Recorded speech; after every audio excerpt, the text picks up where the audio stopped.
tout ce que je fais à voir avec la logique. Peut-être. Peut-être vu que je suis une psychopathe de l'organisation. Ouais.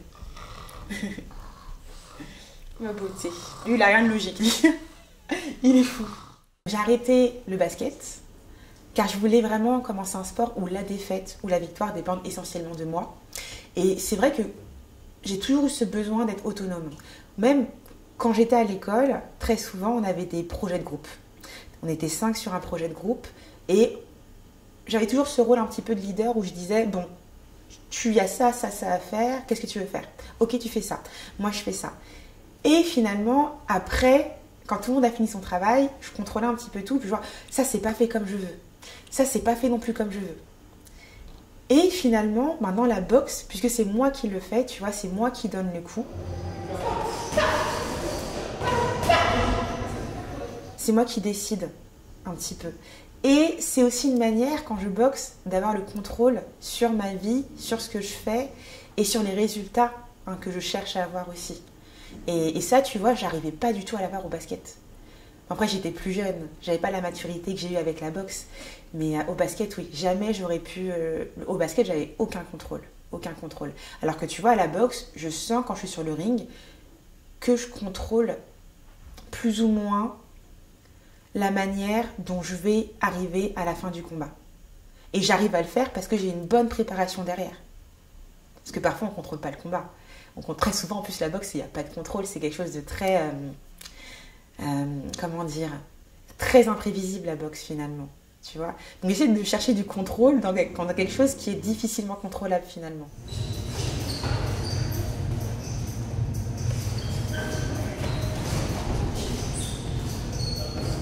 Alors finalement, j'ai toujours voulu aller vers là où c'est difficile.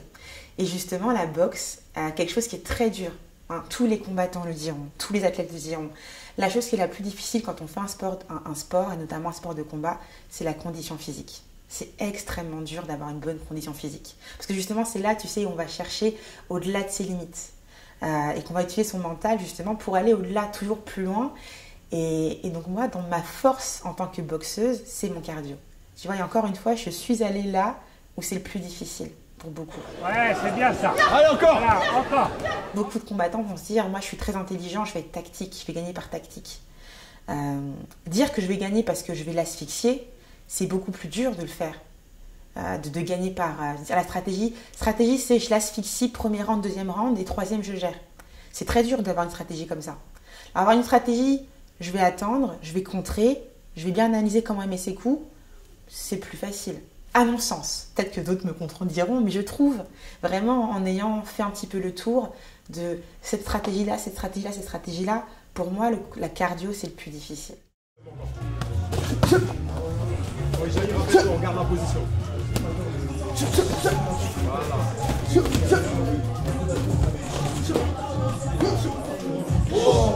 Elle m'a appris des choses, j'en ai pris d'autres. Il y a des choses qu'elle fait naturellement que moi j'ai rajouté après pour être le plus près possible dans la cage. Mais après, on fonctionne du coup très différemment une fois qu'on combat tous les deux. Moi, mon but, ça va être d'amener la personne dans ce flou, dans cet endroit où elle va perdre pied et elle va faire des erreurs. Juna laisse aucune opportunité à son adversaire de faire quoi que ce soit en fait. Elle prend toutes les actions. Et c'est pour ça qu'elle a un cardio de malade ou qu'elle met beaucoup de pression et que du coup, il y a quand on la voit combattre, il y a ce petit truc de waouh, c'est un monstre et tout. C'est juste qu'elle ne veut pas laisser la parole à son adversaire. C'est jamais son tour, c'est tout le temps le tour à Juna de faire les trucs. Un peu comme dans la vie d'ailleurs. Hein. Et je pense que c'est aussi pour ça qu'on s'entend bien, c'est que moi, je lui permets pas de me contrôler, quoi. Elle aime bien avoir le contrôle sur tout ce qu'elle fait. Et moi, inversement, j'aime pas qu'on me contrôle. Et donc, je pense que c'est aussi quelque chose qu'elle aime bien. C'est que avec moi, elle n'arrive pas à être comme elle est avec tout le monde. Parce que je suis très dur à contrôler. Et moi, j'ai besoin d'être très libre et de me laisser aller, quoi. Pas dire de suivre le vent, mais d'avoir cet espace flou où je m'exprime le mieux. On va bien.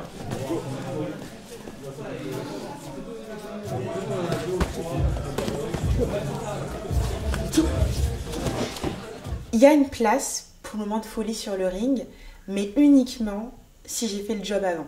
C'est-à-dire, si j'ai pris l'avance dont j'avais besoin pour prendre le risque de m'autoriser ce coup de folie, enfin ce petit moment de folie, tu vois. Enfin, ça a été le cas à Riyad, en Arabie Saoudite.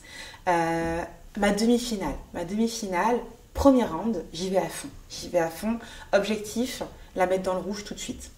Deuxième round, je monte d'un cran pour la garder dans le rouge.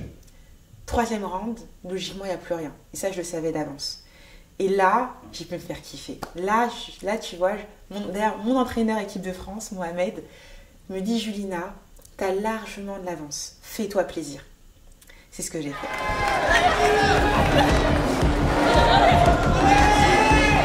Troisième round, j'ai essayé des coups que j'ai jamais vu. Tu vois, un chassé visage. C'est un coup que je ne mets pas, ça. Je ne mets pas parce que je ne le trouvais pas forcément efficace. Pour moi, dans mon sport, ce qui est très efficace, c'est les low kicks, les coups de pied. Hop, on casse la cuisse. Moi, j'adore ça. Voilà. Mettre beaucoup de low kicks au même endroit, des coups répétés, ça fait très mal. Et du coup, ce coup visage, on ne peut pas le mettre tout le temps. On ne peut pas le mettre 10 fois, 15 fois. Donc, je ne le mettais jamais. Et là, je me suis fait un plaisir avec ce coup de pied. Vraiment, vraiment, vraiment. Mais ce coup de pied a pu arriver au troisième round parce que j'avais fait le travail au premier et au deuxième.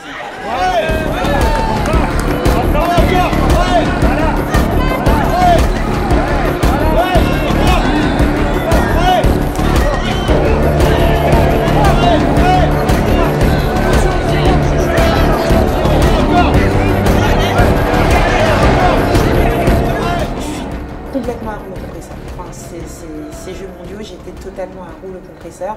Et ce troisième round, c'était vraiment la cerise sur le gâteau. Et d'ailleurs, juste pour parler à Morgan, le 26 octobre, il a eu 28 ans. Il a eu 28 ans et donc c'était ma demi-finale. C'était ma demi-finale, donc je lui ai dit, Morgan, aujourd'hui, je vais gagner pour toi, tu vas voir.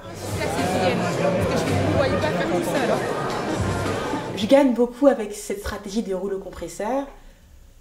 Morgan, je dirais pas qu'il aime pas ça, mais limite ça le fatigue de me voir boxer comme ça. Je dis mais quand est-ce qu'elle arrête quoi? Quand est-ce qu'elle arrête? Et le troisième round, du coup, la cerise sur le gâteau, il m'a dit Julina, mon cadeau, c'était pas ton combat. Mon cadeau, c'est le troisième round. Où justement, je me suis fait kiffer et j'ai eu ce petit coup de folie avec mes chassés au visage. Ouais.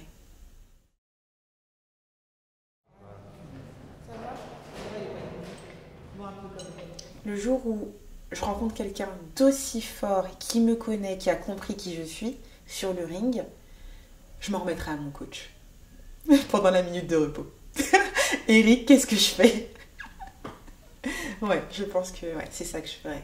Ouais.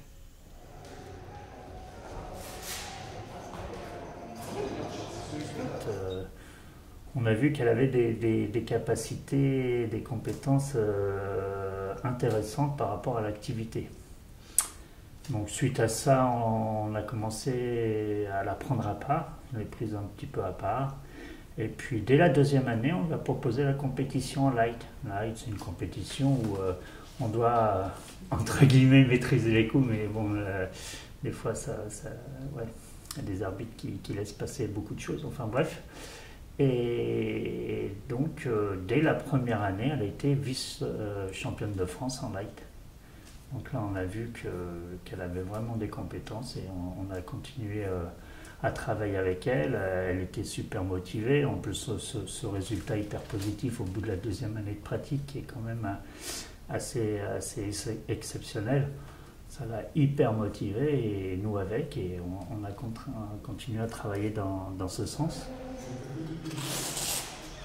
Voilà, après, bon, Julina, ça reste quand même une exception. On en a eu d'autres clubs. Hein. Il y a eu Lisa qui a montré la voie, qui a été la première fille en équipe de France et qui a un petit peu montré la voie à Julina. Et voilà,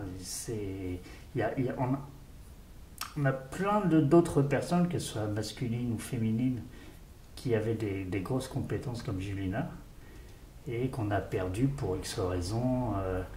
On avait une junior qui était très forte. Voilà, elle a connu son copain. Au bout d'un an, elle était enceinte, etc. Bon, enfin. Après, je sais aussi, parmi mes forces, que j'ai cette capacité à m'adapter aussi. Et je sais que je saurai utiliser cette force quand j'en aurai besoin. Et ça va arriver bientôt. Ça va arriver bientôt, c'est dans l'ordre des choses. Moi, mon objectif, tu vois, c'est de toujours aller plus loin, aller plus haut. Et donc forcément, je rencontre des filles beaucoup plus fortes, toujours. Donc j'ai conscience qu'un jour, ça va arriver. J'ai conscience qu'un jour, je rencontrerai une fille qui sera plus forte, qui aura ma condition, qui aura peut-être plus de technique que moi. Et donc, mais comme dans ma préparation, on fait toujours en sorte d'avoir toujours de l'avance. Toujours, toujours, toujours, toujours. Tu vois, ce que je te dis là, c'est des mots de mon entraîneur. Julina, chaque année, il me dit... Enfin, chaque année, mes entraînements sont toujours plus durs. Toujours, ça augmente toujours. Il rajoute toujours quelque chose de plus. Et à chaque fois, chaque année, je me dis, pour moi, ça, c'est ma limite. Je ne pourrais pas faire plus que ce qu'on vient de faire là. Et à chaque fois, on fait plus chaque année. Et Eric me dit... Tu vois, Julina, à chaque fois quand tu me dis que c'est super dur, que pour toi c'est l'entraînement le plus difficile et que tu t'imagines pas réussir à faire mieux, et bien chaque année tu fais mieux, et bien chaque année on prend de l'avance. Et on l'a vu cette année, J'ai passé un gros cap, et je suis contente parce que même Morgan l'a vu, tu vois. Même Morgan l'a vu. Souvent, c'est plus mon entraîneur qui va me dire « Ouais, t'as passé un cap », parce qu'il me connaît, il me voit tous les jours, mon entraîneur. Morgan, il me voit tous les jours, mais il me voit tous les jours dans la vie de couple. Il ne me voit pas tous les jours m'entraîner. Bon, il voit mes combats, bien sûr. Mais là, pendant cette compétition, il m'a dit « Là, Julina, t'as vraiment passé un cap. » Julina, elle a plusieurs facettes. Et dans tout ce qu'elle entreprend, elle est brillante. Elle est brillante, que ce soit dans le sport et à l'extérieur du sport, à l'extérieur du club, tout ce qu'elle entreprend, elle le fait vraiment très très bien. Et puis c'est lié aussi à une qualité, c'est qu'elle ne se lance pas tête baissée, bille en tête dans les trucs. Elle va poser des questions à droite, à gauche, elle va un petit peu aux anciens comme Raph et moi ou à d'autres personnes. Et elle va poser des questions. Voilà, ça, tiens, j'ai ça, maman. Et puis, en fonction des réponses, elle en tient compte ou pas, mais elle va analyser, puis elle va faire sa petite synthèse à elle, et elle avance comme ça. Et comme elle est intelligente, elle prend les bonnes décisions. Dans son boulot, elle a pris vraiment une décision de reprendre son entreprise. C'est exceptionnel de pouvoir faire du haut niveau et d'être chef d'entreprise. Et en plus de ça, elle fait des investissements à côté, qui lui prend encore plus de temps. D'ailleurs, je me demande des fois où elle a tout ce temps-là, parce que moi-même, j'ai du mal à trouver du temps pour faire tout ce que j'ai à faire. Et tout ce qu'elle touche, elle est brillante. Mon expérience, c'est très bien que parler. Mais j'ai fait un bac scientifique pour une seule raison. Parce que c'était le bac le plus difficile. D'après ce qu'on me disait. Le bac S, c'est le plus dur. Et donc, j'ai choisi cette voie parce que c'était la plus difficile. Et qui, apparemment, elle ouvrait toutes les portes. Mais quand on regarde mon parcours, je suis pas devenue kiné, j'ai pas fait médecine. Tout ce que je fais n'a rien à voir avec la science. Ah, mais c'est une battante. Mais c'est clair que tout ce que le sport peut t'apporter, tu le retrouves dans la vie quotidienne. Mais je ne vais pas parler comme pour moi, mais je le ressens chez Julina, le mental qui est un de ses gros points forts, je le retrouve dans sa vie professionnelle. Voilà, elle lâche rien. Quand elle fait un truc, il faut que ce soit abouti, il faut que ça aboutisse. Et le sport, ça mène aussi à ça. Quand on fait du sport de haut niveau, voilà.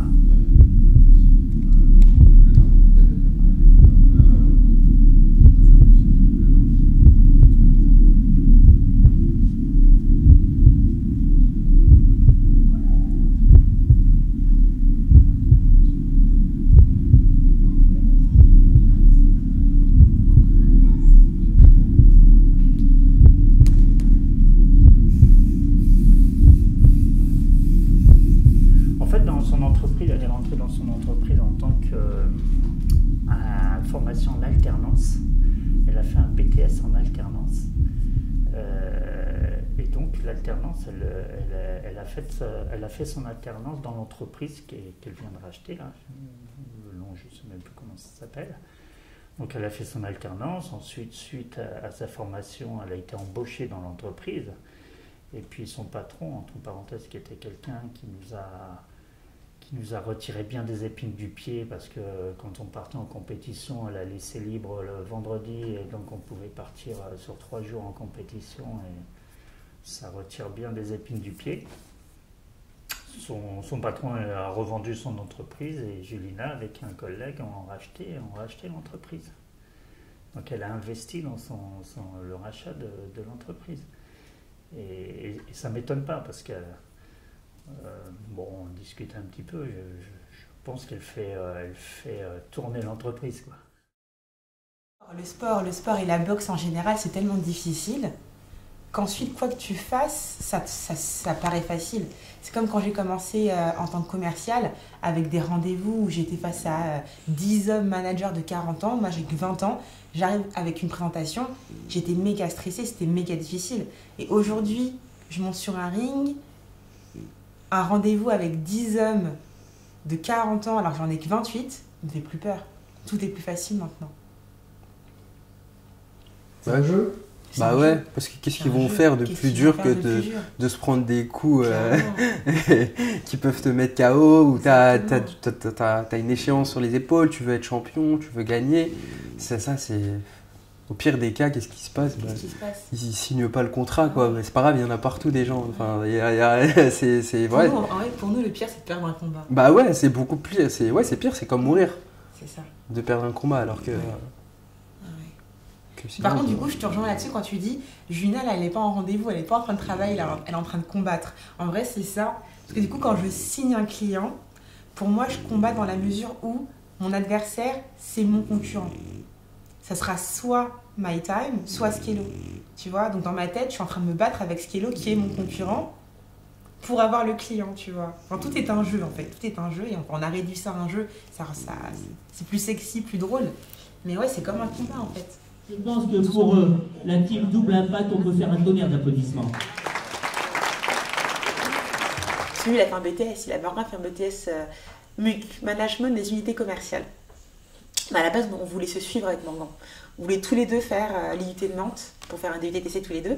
Et finalement, du coup, on s'est retrouvés dispatchés par la réponse APB à l'époque. Mais je regrette pas une seule seconde de ne pas être allée vers là où j'avais prévu d'aller. Tu vois, la voie d'être kinésithérapeute. Mais d'un côté, je pense que finalement, avant, je ne savais pas trop ce que je voulais faire finalement. Parce que le bac scientifique, je l'ai choisi pourquoi? Parce que c'était le bac le plus difficile. Kinésithérapeute, pareil, ça me paraissait être quelque chose de difficile, donc je suis allée vers là.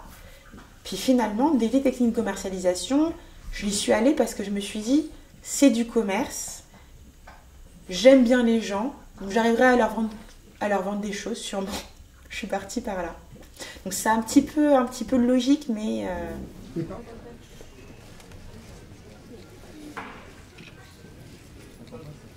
Je réfléchis parce que je me dis, est-ce que je peux parler de ça ou pas?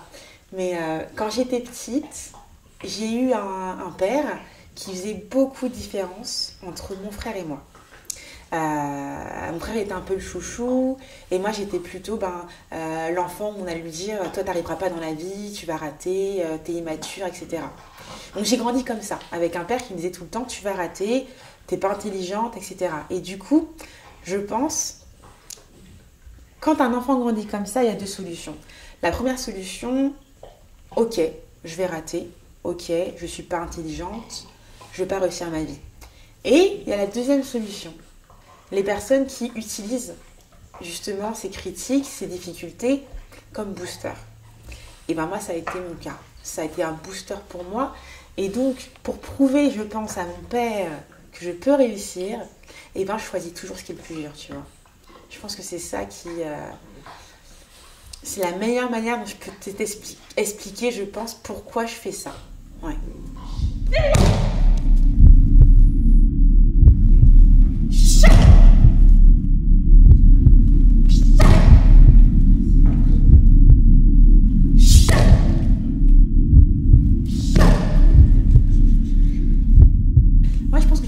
pas menti à mon père. Après, j'ai toujours cette petite fille qui voulait être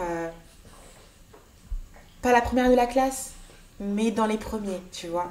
Je voulais montrer que je suis capable. Et j'en ai longtemps voulu à mon père. Mais maintenant, je me dis que finalement, tout ça, c'est grâce à lui. C'est grâce à lui, c'est parce qu'il m'a dit t'es bête, t'es pas intelligente. Que j'ai voulu me prouver à moi-même que j'étais intelligente, que je pouvais faire les choses. Et c'est pour ça aussi, finalement, quand on revoit la boxe, c'est tout le temps me prouver à moi-même que je peux le faire finalement. Ouais. Pareil.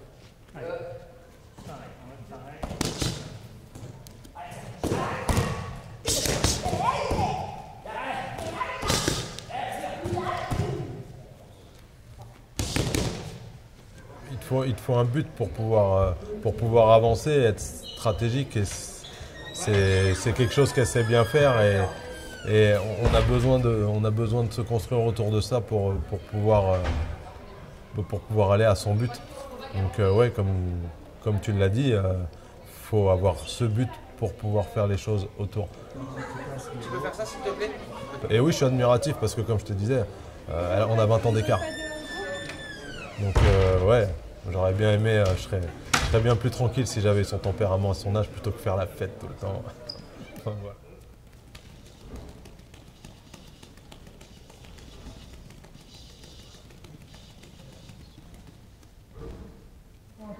Ah, je l'ai vu arriver.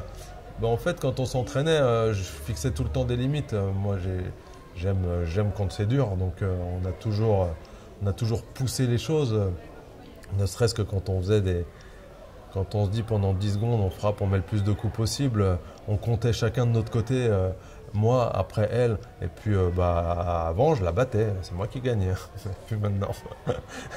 et ouais, elle a évolué après physiquement, mentalement et techniquement. Et là, tous les mois, elle progresse.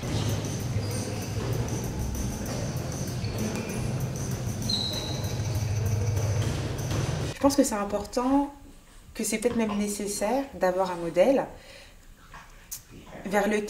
qui va nous permettre justement d'aller là où on veut aller.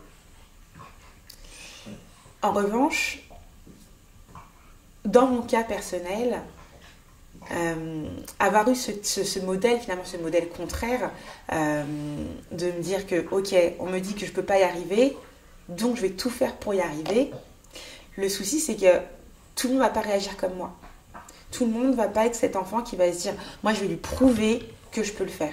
Il y a des enfants, malheureusement, qui vont « Ok, je suis d'accord avec toi ». Et qui, du coup, vont pas exploiter tout leur potentiel.